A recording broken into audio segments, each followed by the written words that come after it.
Yaga Africa holds pre-election press statement on the 2020 Ondo governorship election. The Yaga African, which is an election observation, have on Thursday held a press statement on the governorship elections scheduled to hold on the 10th of October 2020. Speaking, the board co-chairman Yaga Africa, Dr. Mrs. Aisha Abdullahi, said the findings from the observation so far has revealed a consistent trend of violence and arms stockpiling across some local government areas in the state. She went further to highlight the local government areas, which include Akoko Southwest, Akure South, Akure North, Akoko Southeast, Akoko Northwest, Irele, Idonre, Esaudo, Okitipupa, Ilaje, and Owo local government area. She urged all security agencies to neutralize any form of violence, thuggery, and gangster politics that might tend to occur in those aforementioned areas and the entire 18 local government areas in the state, so as to have a peaceful, fair, free, and credible election. October 10th, 2020, the people of Ondo will go to the polls to elect a governor in what promises to be a keenly contested election. This is the second governorship election conducted by INEC amidst the COVID-19 pandemic. 17 political parties are on the ballot, having fulfilled all conditions for candidate nomination. 1,478,460 people representing 81% of registered voters have collected their permanent voters cards and are expected to participate in the election. As indicated in Yaga Africa's first pre-election observation report, 3 political parties dominated the political campaigns in the build-up to the election. They are the All Progressives Congress, the People's Democratic Party, and the Zenith Labour Party. Yaga Africa's pre-election observation findings revealed a consistent trend of violence and arms stockpiling across some local government areas in the state. More worrisome is the attack on some female party supporters in Oba Akoko, who were allegedly beaten and stripped naked for wearing politically branded t-shirts and face cards of one of the candidates. Notable local government areas where instances of violence and arms gathering were observed include Akoko Southwest, Akure South, Akure North, Akoko Southeast, Akoko Southwest, Irele, Idanre, Ondo, Okitipupa, Ilaje, and Owo. Yaga Africa considers these local government areas as potential hotspots for violence in this election. Yaga Africa knows that INEC has demonstrated commitment and readiness for this election.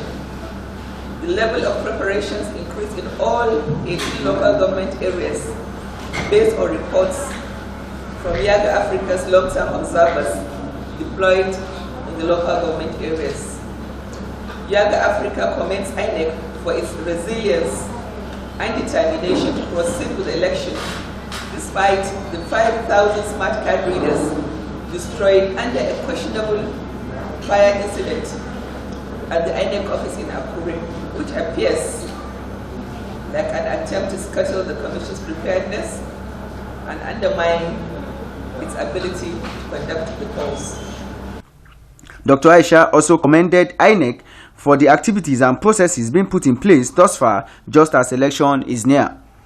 A pioneer board member of the Yaga Africa Initiative, Dr. Ezenwa Nwangu, in his address called on the Independent National Electoral Commission (INEC) and the security agencies to ensure that security around the notorious blind spot in riverine communities of Ilaje and Esaudo local government should be tightened, because over time these two various environs have been known for election riggings, perennial logistic challenges, and threats to polling officials.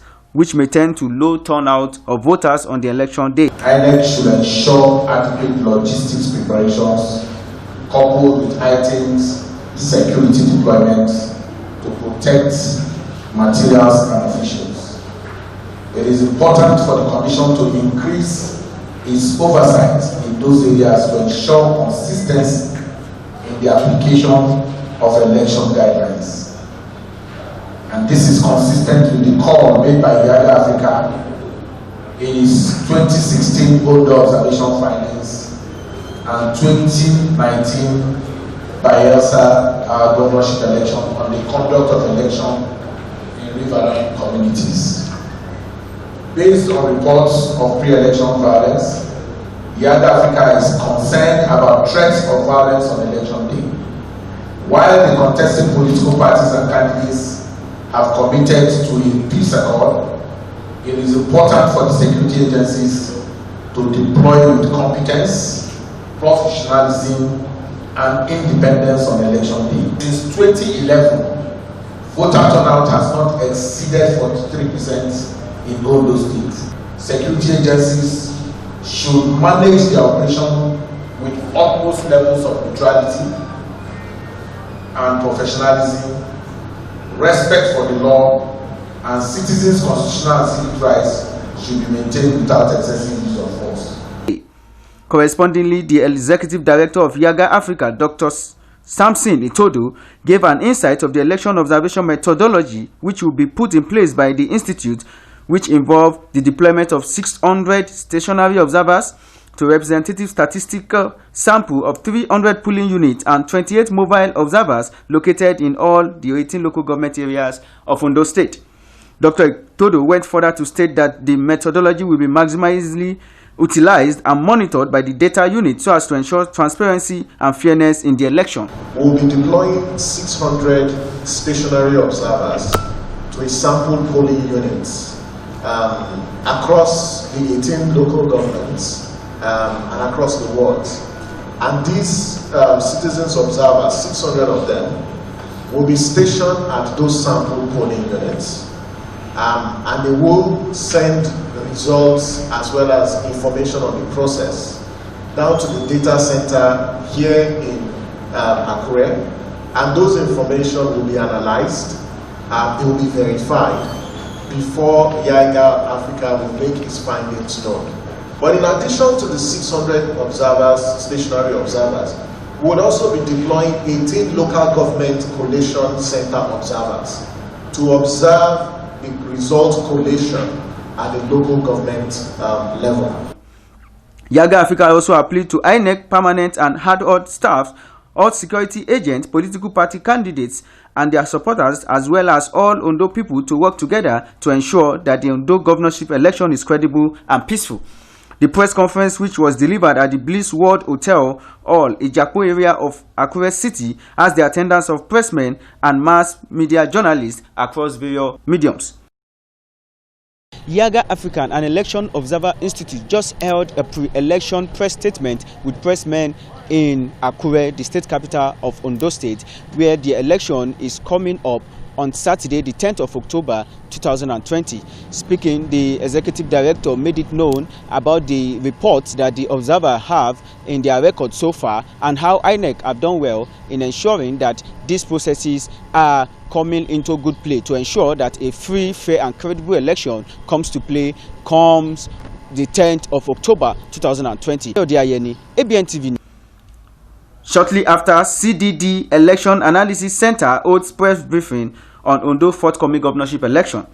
The Center for Democracy and Development Analysis Center held a press briefing to give a rundown analysis of the Ondo governorship election slated for Saturday, October 10, 2020. Speaking, the chairman, CDD Election Analysis Center, Professor Adele Jinodu, said the center wishes to point out 3 major points of underscore concerning the electoral process eating up in the state. He went further to mention the 3 scores, which are firstly, to commend the maturity of the people of Ondo State towards the election, 2, readiness of INEC as impartial observers, and thirdly, the welfare of youth corpers during the election. There are 3 major points that we want to underscore in this report, this press briefing. The first one is to commend the maturity of the people of Ondo State. We've also been impressed by the low level of fake news and disinformation in the state. The second point that we want to make is that we have also been impressed, not so much by the readiness of INEC, as by the confidence that people seem to have, the voters that we have interacted with seem to have been expressing in INEC, that INEC will be an impartial observer that will make sure that the level playing ground, as far as its own role as an umpire, will be maintained for all political parties to take part in. But we are also aware that this level of confidence that we have witnessed also places a big burden on INEC, not only to appear to be impartial, but also to take action, positive action, to minimize incidents that may give the impression that it is not impartial as between or that it is partisan as between the various candidates that are contesting for the gubernatorial election. The point that we want to make is with respect to the welfare of youth corpers.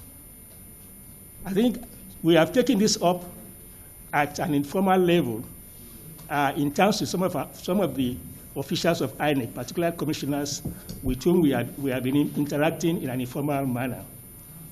And we think it is very, very important that the welfare of youth corpers in particular should be taken into account. The Director Center for Democracy and Development, Mrs. Idayat Azan, in her address, urged INEC to resolve the issue of result transmission, which is always getting delayed, most especially the result from the riverine areas of the state.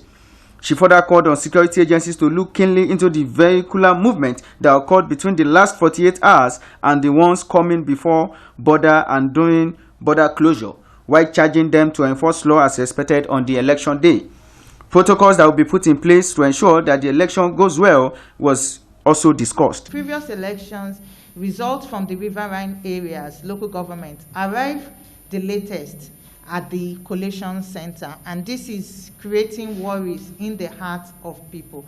So we call upon INEC to proactively ensure that logistics support is provided so that results can be immediately brought to the collation center. But beyond that, to make use of its results viewing platform constructively in this election, such that in those kind of areas, the results are immediately uploaded to avoid any form of tampering in the election. We also want to ensure that we want to see that on the day of elections, our security operatives are busy enforcing the law, not just present and looking otherwise. Kayode Ayeni, ABN TV News, Akure.